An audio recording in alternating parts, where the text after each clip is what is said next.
कहा देवी प्राचीन काल की बात है, एक बहुत बड़े राजा हुए थे जिनका नाम वज्र नाम के राजा का बेटा था, जिसका नाम था प्रतिबाहु। अद्भुत राजा था। इसकी बड़ी विशेषताएं थी। इसकी पत्नी का नाम था मालिनी, घरवाली का नाम था मालिनी। मथुरायाम कृष्णपुर्याम भार्या सहितो नपा। जो भगवान श्री कृष्ण की पुरी है मथुरापुरी, सप्तपुरियों में जिसका नाम आता है, ऐसी मथुरापुरी का राज्य इसके हाथों था और अपनी पत्नी के साथ बड़े आनंद के साथ रहता था। संतानार्थे विदानेन बहूनि यत् चकारः। चीजें सब कुछ थी, बस एक ही चीज की कमी थी, इसको संतान नहीं थी, औलाद नहीं थी। पुराणाकार कहते हैं गावश्य बेहबूदत्ता सुपात्रेभ्य सवत्सका तथा तेन कृत यज्ञ दक्षिणा विप्रयत्नता। महादेव कहते हैं हे पार्वती, इस राजा ने लाखों लाखों गायों का गोदान किया संतान के लिए, लेकिन संतान नहीं हुई।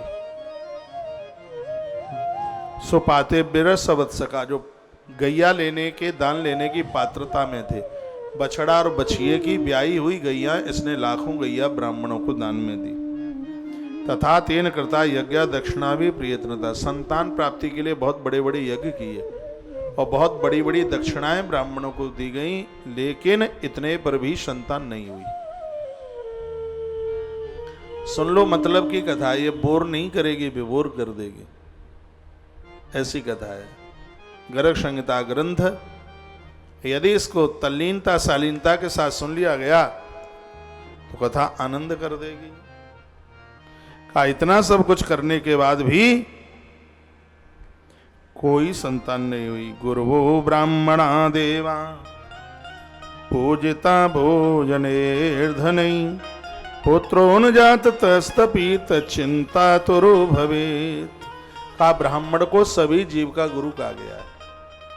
ब्राह्मणों को बहुत भोजन कराया, बड़े बड़े भंडारे कराए, लेकिन पुत्रों न जातस्तपी, तो भी राजा पुत्रहीन था, उसको कोई संतान ही नहीं मिली, बड़ा परेशान था। जनस्य श्रुतहीनस्य नास्तवे जनमनम भलम। बैठ करके रोता है, कहता है पितरुष्या जलम दत्तम कबोष्णाम उपभुंजते। मेरे पितर भूखे प्यासे रह जाएंगे, मेरे मरने के बाद उन्हें अंजलि कौन देगा। इसी बात में राजा दिन रात सूखने लगा, परेशान होने लगा। राज्ञा पश्यान पश्यामो युष्माकम तर्पयसति। मेरे बाद मेरे पूर्वजों का तर्पण कौन करेगा। माइक खोलो भाई। राजा इस चिंता में सूखा हुआ जा रहा, कहता ग्रहम शून्यम या पुत्रम दुखितम च मना सदा। उन लोगों का क्या जीवन है जिसके पास संतान नहीं है। सब कुछ हो, घर में औलाद नहीं है तो घर सूना लगता है। राजा बोल रहा था ग्रह शून्यम या पुत्रस्य, पुत्र के बिना तो घर बिल्कुल सूना लगता है। ऐसी सत्ता का मैं करूंगा क्या कि मैं निपुत्री हूं, मेरे पास कोई औलाद नहीं है। पुत्र के बिना मनुष्य, देवता, पितर, जीव इन सब का ऋणी हो जाता है। इसलिए बुद्धिमान मनुष्य को चाहिए कि वह ये सभी प्रकार के उपायों को करते करते, जहां तक हिम्मत हारिए मत। जो जो उपाय बतावे, ग्रंथ में लिखा है संतान कामना के लिए वो उपाय करें। पुत्रस्य उत्पादनेत प्राज्ञः। समझदार व्यक्ति को चाहिए संतान प्राप्ति के लिए यदि कोई जो उपाय बतावे उन उपायों को करे। भगवान शंकर कह रहे हैं पुत्रस्य उत्पादनः प्राज्ञः तस्मात् सर्व प्रयत्नता। कितना अच्छा श्लोक लिखा है।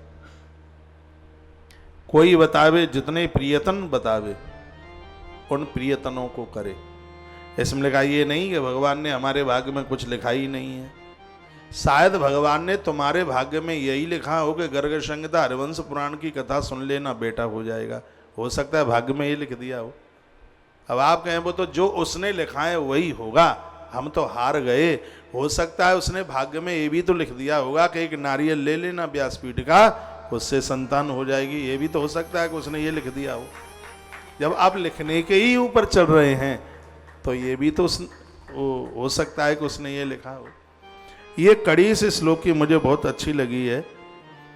इसमें ये लिखा है कि सभी प्रयत्न किए जावे।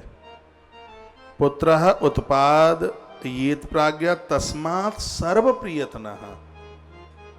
पता नहीं कौन से प्रियतन में सफल हो जाएं और घर में एक संतान आ जावे। बताते हैं कि जिस दिन घर में संतान का जन्म होता है, पितृलोक में पुरखे नगाड़े बजाते हैं। उन्हें बहुत खुशी होती है, उन्हें अति प्रसन्नता होती है। आपसे भी ज्यादा खुशी उन्हें होती है जब संतान का जन्म होता है। ग्रंथ में लिखा है यशस्तेषां भूमिलोके परलोके गतिर्भवेत्। इसमें लिखा है कि पुत्र से धरती पर सुख मिलता है और मरने के बाद जब वो तर्पण श्राद्ध करता है तो वहां पितृलोक में सब उस जीव का आदर करते हैं, मान करते हैं। इसलिए लोग पुत्र की कामना रखते हैं कि हमारे यहाँ एक बेटा हो जाए। तो ये शाम तो पुण्य कर्तृणाम पुत्र जन्म ग्रहे भवेत् आयु आरोग्य संपत्ति तेसाम गेहे प्रवर्तते।